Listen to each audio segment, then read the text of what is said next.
നമുക്ക് രേവതിയുടെ സച്ചിയുടെ നാളത്തെ നല്ലൊരു വിശേഷം കേട്ടാലോ? അതിനു മുമ്പായിട്ട് ആദ്യമായി കാണുന്നവരുണ്ടെങ്കിൽ ചാനൽ ഇഷ്ടപ്പെട്ട ഒന്ന് സബ്സ്ക്രൈബ് ചെയ്യാൻ മറക്കരുത്. വീഡിയോ ഇഷ്ടപ്പെടുവാണെങ്കിൽ ലൈക്ക് ചെയ്യാനും നിങ്ങളുടെ വിലയേറെ അഭിപ്രായങ്ങളൊക്കെ രേഖപ്പെടുത്താനും മറക്കരുത് കേട്ടോ. നമുക്ക് നേരെ നമ്മുടെ വിശേഷത്തിലേക്ക് പോയാലോ? അങ്ങനെ നാളത്തെ വിശേഷത്തില് ചന്ദ്രമതി പറഞ്ഞു കേട്ട് രേവതിക്ക് ഭയങ്കര സങ്കടമായിപ്പോയി. നീ ഭയങ്കര മഹാറാണിയാണോ? നീ റൂമിലെ കിടക്കുള്ളോ? നിനക്ക് ഹാളിൽ കിടന്നാൽ എന്താടി?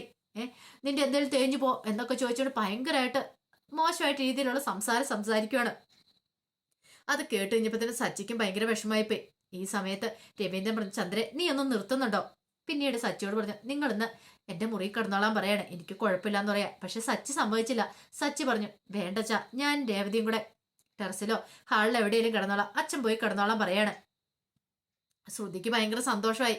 ഉദ്ദേശിച്ച പോലെയൊക്കെ കാര്യങ്ങൾ നടന്നല്ലോ. പിന്നീട് സച്ചിൻ രേവതിയും കൂടെ കയറി ടെറസിലേക്ക് പോകുന്ന സമയത്ത് ശ്രുതി ചന്ദ്രമതിയോട് പറഞ്ഞു, ഹോ, ഇങ്ങനെ എത്ര പെട്ടെന്ന് പോകുന്ന ഞാൻ ഒരിക്കലും പ്രതീക്ഷിച്ചില്ല എന്ന് പറയണം. ചന്ദ്രമതി പറഞ്ഞു, കണ്ടില്ലേ, ഞാൻ ഒന്ന് പറഞ്ഞു കഴിഞ്ഞപ്പോഴത്തേനും അവള് വാലും ചുരുട്ടി കയറിപ്പോയത്. ഇങ്ങനെ വേണം മോളെ, ഇവിടെയൊക്കെ ഇങ്ങനെ വേണം മര്യാദ പഠിപ്പിക്കാൻ എന്ന് പറയണം. ആ സമയത്ത് രേവതി ടെറസിലേക്ക് പോയിട്ട് അങ്ങനെ പാവിരിക്കുകയാണ്. അപ്പോഴേക്കും സച്ചി അങ്ങോട്ടേക്ക് വന്നു. സച്ചി പറഞ്ഞു, അതെ, നിനക്ക് വിഷമമുണ്ടോന്ന് ചോദിക്കുക. എന്തിന്? അല്ല, ഇവിടെ വന്ന് കിടക്കുന്നതിന് ഞാൻ എന്തിനാ സച്ചേട്ടൻ വിഷമിക്കണമെന്ന് ചോദിക്കുക. എനിക്കറിയാം നിന്റെ മനസ്സിൽ വിഷമം കാണും. സ്വന്തമായിട്ടൊരു മുറി പോലും ഇല്ല കിടക്കാനല്ലേ, ടെറസിലെ കാളിലും ഒക്കെ ആയിട്ട് ഇങ്ങനെ കിടക്കണ്ടേ. എനിക്കും നിന്നെ ഓർത്തിട്ട ബുദ്ധിമുട്ട്. ഞാൻ തന്നെ ഉള്ളെങ്കിൽ എനിക്ക് കുഴപ്പമില്ല, നീയും കൂടെ ഉള്ളതുകൊണ്ട് അതിൻ്റെതായ ഒരു വിഷമം ഉണ്ടെന്ന് പറയണം. ആ സമയത്ത് രേവതി പറഞ്ഞു, സച്ചേട്ടൻ എന്തിനാ വിഷമിക്കണേ? എനിക്കൊരു കുഴപ്പമുള്ള കാര്യമൊന്നുമില്ല. ഇതൊക്കെ എനിക്ക് നല്ല പരിചയമെന്ന് പറയണം. അല്ലെങ്കിലും ഞാൻ വലിയ പട്ടുമത്തലൊന്നും അല്ല കിടക്കണേന്ന് പറയാം. എന്നാലും അതല്ലല്ലോ, കല്യാണം കഴിഞ്ഞതിന് ശേഷം ഇവിടെ വന്നതിന് ശേഷം നിനക്കൊരു സൗഭാഗ്യങ്ങളും കാര്യങ്ങളും ഒന്നും ഉണ്ടായിട്ടില്ല. എന്നും നിനക്ക് അമ്മയുടെ വക കുത്തുവാക്കും അതുപോലെ തന്നെ വഴക്കും കാര്യങ്ങളൊക്കെ അല്ലേ ഉള്ളൂ. ഓ, അതാണോ കാര്യം? അല്ല, നിനക്ക് മുറിയിൽ കിടക്കണമെന്ന് ഇല്ലായിരുന്നു രേവതിന്ന് ചോദിക്കുക. മുറിയിലോ? മുറിയിൽ കിടന്നിട്ടുണ്ടെങ്കിൽ നമ്മൾ എന്താ കാണുന്നത്? മുകളിലേക്ക് നോക്കിയാൽ ആ ഫാൻ കറങ്ങുന്ന കാണാം, പിന്നെ അവിടുത്തെ സീലിങ്സും കാര്യങ്ങളും എല്ലാം കാണാം. പക്ഷെ ഇവിടെ വന്ന് കിടന്നാലോ, മുകളിലേക്ക് നോക്കിയാൽ ആകാശമുണ്ട്, നിലാവുണ്ട്, നക്ഷത്രങ്ങളുണ്ട്. എന്ത് രസമാണ് ഇങ്ങനെ മുകളിലേക്ക് നോക്കി കിടക്കാനായിട്ട്.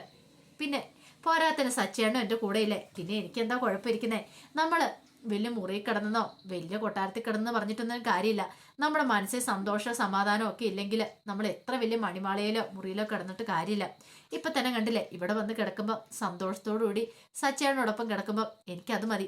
എനിക്ക് അതാണ് ഏറ്റവും വലിയ കാര്യം. നമ്മൾ കിടക്കുന്ന എന്തിനാ? സ്വസ്ഥതയോടെ സമാധാനത്തോടെ ഉറങ്ങാൻ വേണ്ടിയിട്ടല്ലേ. വലിയ മുറിയിൽ കിടന്നിട്ട് ഉറക്കം വന്നില്ലെങ്കിലോ എന്ത് ചെയ്യും? പക്ഷെ ഇവിടെ കിടന്നാലും ഞാൻ ഹാപ്പിയാണ്. സച്ചിയാണ് എൻ്റെ കൂടെ ഉണ്ടല്ലോ, എനിക്കത് മതി എന്ന് പറയണം. ഇത് കേട്ടപ്പോൾ സച്ചി പറഞ്ഞു, എനിക്കറിയാം നിന്റെ വിഷമം എന്താന്ന്. നിനക്കറിയാലോ, ഇപ്പോഴത്തെ എൻ്റെ ഈ വരുമാനം കൊണ്ട് എന്താണെങ്കിലും നമുക്കൊരു വീട് പണിയാനോ മേടിക്കാനോ ഒന്നും സാധിക്കില്ല. ഡ്രൈവർ പണിയല്ലേ, ചെറിയ പൈസയല്ലേ കിട്ടത്തുള്ളൂ. അത് വീട്ടു ചെലവും കഴിഞ്ഞ് കുറച്ച് പൈസ മാത്രം എനിക്ക് മിച്ചം കിട്ടുന്നുള്ളൂ എന്ന് പറയണം. അത് കേട്ടപ്പോൾ രേവതി പറഞ്ഞു, അതെനിക്കറിയാം, ചെലവും കാര്യങ്ങളൊക്കെ എനിക്കറിയാവുന്ന കാര്യമല്ലേ, സച്ചിയാണ് പ്രത്യേകിച്ച് പറയേണ്ട കാര്യമില്ലെന്ന് പറയണം. സച്ചി പറഞ്ഞു, ഒരു ദിവസം നമുക്കും ഉണ്ടാവും പറയാം. രേവതി പറഞ്ഞു, അതെ, സച്ചിയാണ് ഒരിക്കലും നല്ലൊരു ബിസിനസ്സുകാരനൊക്കെ ആവും, അല്ലെങ്കിൽ നല്ലൊരു ജോലിയൊക്കെ ആവും. അന്ന് നമുക്ക് ഇഷ്ടംപോലെ പൈസയൊക്കെ ആവും. സച്ചിയാണ് എൻ്റെ ആഗ്രഹം പോലെ തന്നെ വീടും കാര്യങ്ങളൊക്കെ നമുക്കും ഉണ്ടാവും എന്ന് പറയണം. സച്ചി പറഞ്ഞു, അപ്പോഴെന്താണല്ലോ ആരും നമ്മളെ കുത്തി പറയാനൊന്നും വരുന്നില്ല എന്ന് പറയണം. രേവതി പറഞ്ഞു, അതൊന്നും ഓർത്തിട്ട് എനിക്ക് ടെൻഷൻ ഇല്ലാന്ന് പറയാം. പിന്നീട് സച്ചി രേവതിയെ ചേർത്ത് പിടിക്കുകയാണ്. ആ ഒരു ആശ്വാസ വാക്ക് മാത്രം മതിയായിരുന്നു. ഏത് കൊട്ടാരത്തും കിട്ടാത്ത സുഖമാണ് രേവതിക്ക് ആ സമയത്ത് കിട്ടുന്നത്. പിന്നീട് പിറ്റേ ദിവസം ആയി കഴിഞ്ഞപ്പോൾ രേവതി പതിവ് പോലെ എഴുന്നേറ്റ് അടുക്കളയിൽ ചായയൊക്കെ വെക്കണം എല്ലാവർക്കും. അപ്പോഴേക്കും ചന്ദ്രമതി വന്നിട്ട് പറഞ്ഞു, ചായ ആയെന്ന് ചോദിക്കാം ദേമേന്ന് പറയണം. പിന്നീട് രവീന്ദ്രന് ചായ ആയിട്ട് അങ്ങോട്ട് പോകാൻ തുടങ്ങുമ്പോഴത്തേനും ചന്ദ്രമതി പറഞ്ഞു, ശ്രുതിക്കൊക്കെ ചായ കൊടുത്തോന്ന് ചോദിക്കാം. അവരാരും എഴുന്നേറ്റ് വന്നില്ല എന്ന് പറയണം. അങ്ങനെ രേവതി കൊണ്ട് ചായ സച്ചിക്ക് അങ്ങ് കൊടുക്കുവാണ്. സച്ചിക്കും ചായ കൊടുത്തിട്ട് രേവതി അങ്ങോട്ടേക്ക് വന്നു. ഈ സമയത്ത് രവീന്ദ്രന് ചന്ദ്രമതി വിളിച്ചു, അല്ല ശ്രുതി എഴുന്നേറ്റില്ലെന്ന് ചോദിക്കണം. അവന് കട തുറക്കാനുള്ളതില്ലേ നിൽക്കുക. സച്ചി പറഞ്ഞു, ബെസ്റ്റ്, അവനല്ലായിരിക്കണം. കടയുടെ കാര്യത്തിൽ എനിക്ക് നല്ല സംശയമുണ്ട്. ആരംഭശൂരത്വമൊക്കെ കാണുള്ളൂ, പിന്നീട് അവന്റെ കാര്യമല്ലേ, നമുക്കൊന്നും പറയാൻ പറ്റില്ല എന്ന് പറയണം. ഈ സമയത്ത് ശ്രുതി മുറിയിൽ ശ്രുതിയെ വിളിക്കണം. ശ്രുതി റെഡിയായി, എന്നിട്ട് ശ്രുതി എഴുന്നേറ്റില്ല. ശ്രുതി എഴുന്നേക്കെന്നൊക്കെ പറയണം. അതെ, ഞാൻ കുറച്ച് താമസം എഴുന്നേക്കുന്നുള്ളൂ, എനിക്ക് ഉറങ്ങണമെന്ന് പറയണം. ഇത് കേട്ട് കഴിഞ്ഞപ്പോഴത്തേനും ശ്രുതി പറഞ്ഞു, അപ്പൊ കടയിൽ ആരെ ഏൽപ്പിക്കും? കട ആരുടെയും തുറക്കാൻ പറയാന്ന് പറയണം. എന്താ ശ്രുതി, കട തുടങ്ങിയപ്പോ തന്നെ ഇങ്ങനെയാണോ നീ? ഇങ്ങനെ ആയിട്ടാണ് എങ്ങനെ കാര്യങ്ങളൊക്കെ നടക്കണമെന്ന് ചോദിക്കുക. പക്ഷെ അതൊന്നും ശ്രുതി കേട്ടില്ല. ശ്രുതി വീണ്ടും തിരിഞ്ഞു കടന്ന് അങ്ങോട്ട് ഉറങ്ങുവാണ്. ഈ സമയത്ത് ചന്ദ്രമതി രവീന്ദ്രനോട് പറഞ്ഞു, എന്താ രവിയേട്ടാ, നീക്ക് എന്തോ സംശയമുള്ള പോലെ തോന്നുന്നുണ്ടല്ലോ ശ്രുതിയുടെ കാര്യത്തില്. അവൻ കണ്ടോ ഇപ്പൊ തന്നെ എഴുന്നേറ്റ് വരും, നല്ല മിടുക്കാനായിട്ട് ഡ്രസ്സൊക്കെ ധരിച്ച് കടയിലേക്ക് പോകാൻ പരുവത്തിന് കണ്ടോളം പറയണം. അപ്പോഴേക്കും വർഷയെ ശ്രീകാന്ത് ഇറങ്ങി വന്നു. ശ്രീകാന്ത് വന്നിട്ട് ചോദിച്ചു, അല്ല അപ്പൊ ഇതുവരെ സുധിയേട്ടൻ എഴുന്നേറ്റില്ലെന്ന് ചോദിക്കണം. ഇല്ല എന്ന് പറയണം. ആ സമയം ചന്ദ്രമതി പറഞ്ഞു, ഞാൻ ഇന്ന് വിളിക്കട്ടെ എന്ന് പറഞ്ഞ് അങ്ങോട്ട് വിളിക്കാൻ ചെന്ന് കഥയെ മുട്ടുമ്പത്തേനും ശ്രുതി എഴുന്നേറ്റ് വന്നു. അല്ല മോളെ ശ്രുതി എന്ത് ചെയ്യുന്ന ചോദിക്കണം. ശ്രുതി റെഡിയാന്ന് ചോദിക്കും. ശ്രുതി എഴുന്നേറ്റില്ലെന്ന് പറയണം. വെല്ലുകൊണ്ട കാറ്റ് കുത്തിയിട്ട അവസ്ഥയായി പോയി ചന്ദ്രമതിക്ക്. ചന്ദ്രമതി ഒട്ടും പ്രതീക്ഷയില്ല. ശ്രുതിക്കാണ് ആകെപ്പാടെ നാണക്കേട് തോന്നി. ആ സമയത്ത് വർഷ പറഞ്ഞു, എന്നാലും ഇത് കുറെ കഷ്ടമാ. ഇന്നലെ ഷോപ്പ് തുടങ്ങിയതല്ലേ ഉള്ളൂ, ഇന്ന് കട ലേറ്റായിട്ട് തുറക്കാന്ന് പറഞ്ഞാല് പിന്നെ ആൾക്കാരൊക്കെ വന്ന് സാധനം മേടിക്കാൻ കയറുവോ? നേരത്തെ കാലത്തൊക്കെ തുറന്നു വെക്കണ്ടേ ഷോപ്പ് എന്ന് ചോദിക്കുവാണ്. ശ്രുതിക്ക് നാണക്കേടായി. ആ സമയത്ത് ചന്ദ്രമതി പറഞ്ഞു, പിന്നെ അവന് നല്ല ക്ഷീണമുണ്ട്, ഇന്നലെ നല്ല ക്ഷീണത്തിലല്ലേ കയറി കിടന്നേന്ന് ചോദിക്കുകയാണ്. അപ്പോഴേക്കും ശ്രീകാന്ത് പറഞ്ഞു, അമ്മ എല്ലാവർക്കും ക്ഷീണമുണ്ട് എന്നും പറഞ്ഞുകൊണ്ട് എന്റെ റെസ്റ്റോറൻറ്റൊക്കെ ഓണർ എപ്പോഴാ രാവിലെ 7 മണിക്ക് വന്ന് കട തുറക്കുമെന്ന് പറയാണ്. അപ്പോഴേക്കും വർഷയും പറഞ്ഞു, ഞങ്ങളുടെ അവിടെ അതെ, സ്റ്റുഡിയോയും അതെ, രാവിലെ 6 മണിയൊക്കെ കഴിയുമ്പോഴത്തേനും പുള്ളിക്കാരൻ വന്ന് തുറക്കുമെന്ന് പറയാണ്. നമുക്ക് തലേദിവസം നല്ല ക്ഷീണം ഉണ്ടായിരിക്കും, പക്ഷെ നമ്മുടെ ജോലിയെക്കുറിച്ച് ഓർത്ത് കഴിയുമ്പോഴത്തേനും നമ്മൾ അറിയാതെ എഴുന്നേറ്റ് പോകും. നമ്മുടെ ജോലിയുള്ള ഡെഡിക്കേഷനാണത്. നമുക്ക് ജീവിക്കണമെന്ന് വിചാരിച്ച് കഴിയുമ്പോൾ നമ്മൾ എത്ര താമസിച്ച് കിടന്നാലും നേരത്തെ തന്നെ എഴുന്നേൽക്കുമെന്ന് പറയാണ്. ശ്രുതിക്ക് ആ പേടം നാണക്കേടായിപ്പോയി. ശ്രുതി ഇങ്ങനെ അവരെ നോക്കുക. പിന്നീട് അകത്തേക്ക് എന്നിട്ട് ശ്രുതിയെ വിളിക്കുകയാണ്. ശ്രുതി അനങ്ങുന്നുണ്ടായിരുന്നില്ല. അപ്പോഴേക്കും ചന്ദ്രമതി പറഞ്ഞു, ഞാനിപ്പോൾ എൻ്റെ മോനെ വിളിച്ചോണ്ടില്ലാന്ന് പറഞ്ഞിട്ട് അകത്തേക്ക് അങ്ങോട്ട് കയറിപ്പോയി. അകത്തേക്ക് കയറിയിട്ട് ശ്രുതിയെ വിളിക്കുകയാണ്. എടാ മോനെ ചക്കര, നീ കൂടെ എഴുന്നേറ്റേ, നിനക്കൊന്ന് പോണ്ടല്ലേ? ഇങ്ങനെയല്ലേ എങ്ങനെയാ ശരിയാവുന്നേ? നിനക്ക് പോയി ഷോപ്പ് തുറക്കണ്ടല്ലേ എന്നൊക്കെ പറഞ്ഞുകൊണ്ട് ഇങ്ങനെ ചക്കരെ തേനെ പാലേന്നൊക്കെ വിളിച്ച് ഇങ്ങനെ സോപ്പിട്ട് വിളിക്കുകയാണ്. ആ സമയം രവീന്ദ്രൻ വന്നിട്ട് പറഞ്ഞു, നിനക്ക് നാണം ഉണ്ടേ ചന്ദ്രേ? പണ്ട് അവൻ സ്കൂളിൽ പോയിക്കൊണ്ടിരിക്കുന്ന സമയത്ത് ഇങ്ങനെ തന്നെയായിരുന്നു അവനെ രാവിലെ എഴുന്നേൽപ്പിക്കാനായിട്ട്. ഇപ്പോഴും ആ സ്വഭാവത്തിനൊരു മാറ്റം വന്നിട്ടില്ലേന്ന് ചോദിക്കുകയാണ്. അപ്പോഴേക്കും ശ്രീകാന്തും വർഷയും സച്ചിയല്ല അവരെല്ലാരും കൂടെ അങ്ങോട്ട് ചിരിക്കുകയാണ്. ആ സമയത്ത് ഭയങ്കര സങ്കടവും ദേഷ്യമായിപ്പോയി ശ്രുതിക്ക്. ശ്രുതി അങ്ങോട്ട് പോയിട്ട് ശ്രുതിയുടെ ദേഹത്തോട് കുറെ അടി ഇടിക്കുകയാണ്. ഇങ്ങോട്ട് എഴുന്നേക്കാനും പറഞ്ഞുകൊണ്ട് ചന്ദ്രമതി പറഞ്ഞു, നീ എന്താ ശ്രുതിയെ കാണിക്കണമെന്ന് ചോദിക്കുക. പിന്നല്ലാതെ ഇതുപോലെ കിടന്ന് ഉറങ്ങി കഴിയുമ്പോൾ പിന്നെ ഞാൻ എന്താ ചെയ്യേണ്ടതെന്ന് ചോദിക്കുക. ശ്രുതിക്ക് നല്ല ദേഷ്യമായിട്ടുണ്ടായിരുന്നു. എല്ലാവരും മുന്നിൽ നാണം കിട്ടി നിൽക്കുകയല്ലേ. ഈ സമയത്ത് സച്ചി പറഞ്ഞു, ഓ ഇവൻ ഉറക്കത്തിൽ നിന്ന് എഴുന്നേക്കുന്നില്ല, അതല്ലേ പ്രശ്നം.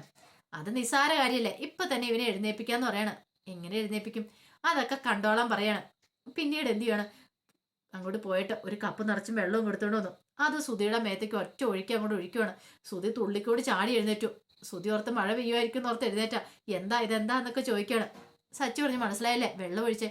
നീ എന്താണ് എന്റെ ദേഹത്ത് വെള്ളം ഒഴിച്ചെന്ന് ചോദിക്കുക. 1/2 മണിക്കൂർ മിച്ചമായി നിന്നെ വിളിക്കാൻ തുടങ്ങിയിട്ട്. എടാ ഒരു കട തുടങ്ങിയിട്ട് നീ കടയും തുറക്കാതെ ഇവിടെ ഇരുന്ന എങ്ങനെയാടാ കാര്യങ്ങൾ ശരിയാവുന്നതെന്ന് ചോദിക്കുകയാണ്. ആ സമയം ചന്ദ്രമതി പറഞ്ഞു, അതിന് നീ എന്തിനാടാ എന്റെ മോന്റെ ദേഹത്ത് വെള്ളം ഒഴിച്ചെന്ന് ചോദിക്കുക.